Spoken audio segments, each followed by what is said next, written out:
Hello friends, स्वागत आहे तुमचं कामिनीज फूड किचन चॅनलमध्ये।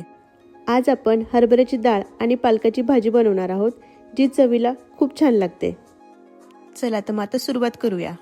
ह्यासाठी लागणार आहे 2 ते 3 तास भिजवलेली हरभऱ्याची डाळ, 1 वाटी चिरलेला पालक, कांदा, टोमॅटो, कोथिंबीर आणि अद्रक लसूणची पेस्ट। त्यासोबतच फोडणीसाठी जिरे मोहरी, हळद, लाल तिखट, धना पावडर आणि काळा मसाला। सगळ्यात आधी भिजवलेली हरभऱ्याची डाळ मिक्सरमध्ये जाडसर वाटून घ्यायची। अशा पद्धतीने जाडसर वाटून घ्यायची, त्यामुळे ती चवीला खूप छान लागते। आता एका कढईमध्ये तेल घेऊन जिरे मोहरीची फोडणी करून घ्यायची।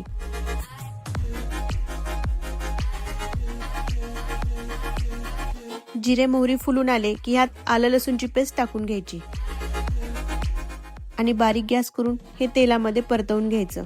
आलं लसूण परतवून झाल्याच्या नंतर ह्यात कांदा आणि कोथिंबीर टाकून परत 1 मिनिटभर परतवून घ्यायचं। कांदा व्यवस्थित भाजण्यासाठी यात 1 चमचाभर मीठ घालून मिक्स करून घ्यायचं। कांदा परतवून झाला की यात बारीक चिरलेले टोमॅटो टाकून घ्यायचे आणि हे व्यवस्थित फोडणीत एकजीव करून घ्यायचे। व्यवस्थित एकजीव झाले सगळं। आता यात 1 चमचा हळद, तिखट, काळा मसाला आणि धना पावडर टाकून घ्यायची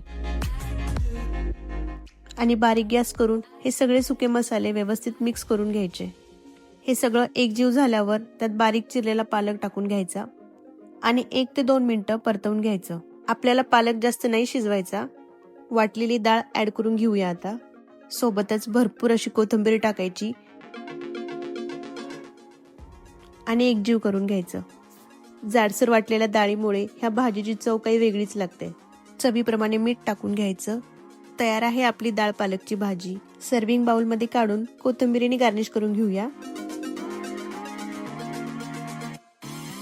थोडी वेगळ्या चवीची आणि वेगळ्या पद्धतीची भाजी तुम्ही पण नक्की ट्राय करा।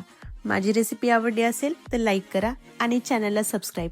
परत भेटूया अशाच एका नवीन डिश सोबत। तोपर्यंत बाय बाय।